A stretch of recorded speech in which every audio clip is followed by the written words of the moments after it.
Hello and welcome to this presentation on the March Network, one of the 8 mental health networks funded by UK Research and Innovation. I'm Daisy Fancourt, the Principal Investigator of March, and it's a pleasure to be updating you on the activity of this network in its first few months since launching. March focuses on the role of social, cultural and community assets in mental health. This includes the arts, culture, heritage, community centres, libraries, green spaces, social clubs, community groups and volunteering. We have over 1 million of these assets in the UK, and there's a growing literature showing that engagement can help to build resilient individuals and communities. So this network proposes that these assets should therefore lie at the centre of discussions on mental health. March has 6 specific areas of focus. We want to support new research on the role of these assets in promoting wellbeing, reducing the incidence of mental illness, and supporting those living with mental health conditions. We want to support the development of new methodological approaches to understanding the links between community assets and mental health, and nurture early career researchers, including through supporting the development of new training courses and through providing research opportunities. We know that people with lived experience of mental illness are less likely to engage in community activities, so we want to use research to understand why this is. We're also working to enable new community and public health strategies and policies that support research and practice in this space. And we want to raise public awareness of the evidence base on the benefits of engagement to encourage greater participation. This network is led by 7 researchers from across the UK. I work in epidemiology at UCL, and I'm joined by Helen Chatterjee, Professor of Biology also at UCL, Cam Brie, Professor of Psychiatry at Queen Mary University of London, Jeff Crossick, Professor of Humanities at the School of Advanced Studies, University of London, Tia Donora, Professor of Sociology at the University of Exeter, Jane South, Professor of Healthy Communities at Leeds Beckett University, and Paul Crawford, Professor of Health Humanities at the University of Nottingham.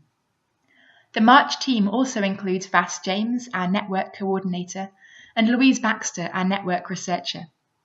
Initially, we had 93 founding partners who form our advisory committee, and these include academics from UK universities who all specialise in aspects of communities and mental health, national organisations representing different community assets, policymakers and commissioners from arts councils, government departments, public health bodies and the NHS, and mental health charities representing the voices of those with lived experience.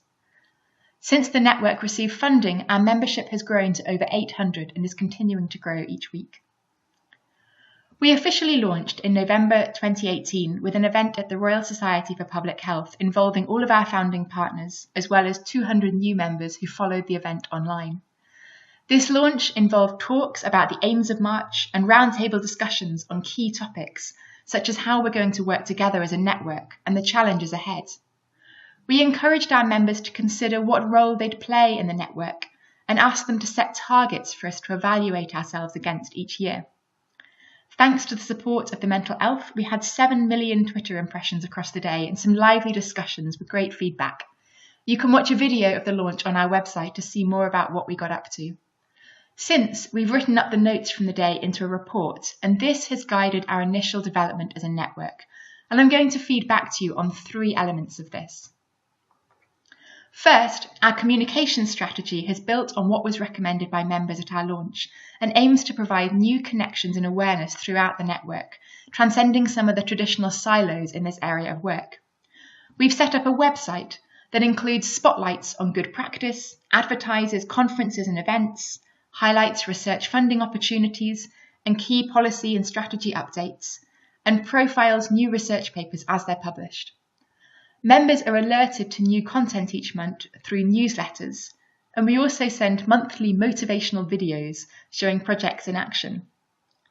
We're building a social media presence as well, which includes an active Twitter account, monthly Twitter chats on different themes, and a podcast series. As a core part of our network is on supporting the development of new research ideas, we're helping to set up special interest groups to bring together people in themed groups to plan projects.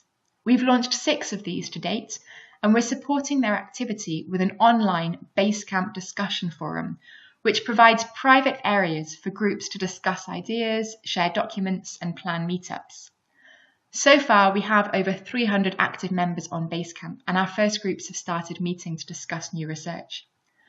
We've also formed an early career steering group, which includes 25 vibrant young researchers who are meeting each term with us to plan new communications projects, including infographics summarising research findings, research-based social media campaigns, and competitions that celebrate the translation of research into practice. We've also started to work with the other networks, including hosting the first meeting of network coordinators to explore the opportunities for collaboration. In addition to our communications, we're undertaking some core research activities that will support the work of all network members. We've started on a series of systematic reviews, with 3 currently underway, on shared reading and mental health, heritage and mental health, and volunteering and mental health.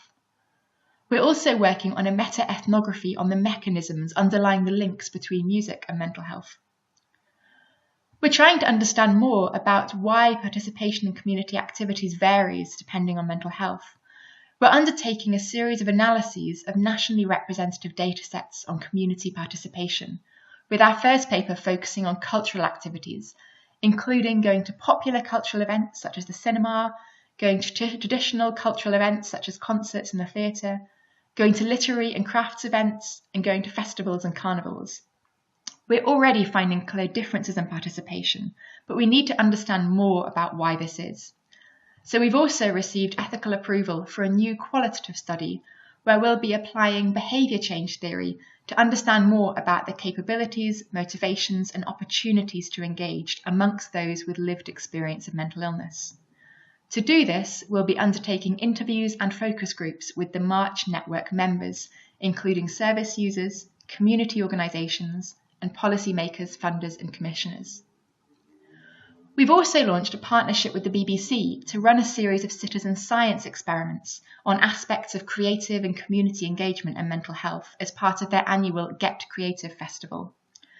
The first of these citizen science experiments was called the Great British Creativity Test, and it focuses on creativity and emotions and has attracted 50,000 responses. The second is launching in May 2019 and is called the Feel Good Test and will focus on barriers and motivators to engagement. We're producing some papers from these analyses ourselves and also making the data publicly available for other researchers to use. Finally, we're working to support policy development in this field, including presenting March at Public Health Wales and Arts Council England, giving evidence to the Department for Culture, Media and Sport, and speaking at the World Health Organization in Copenhagen.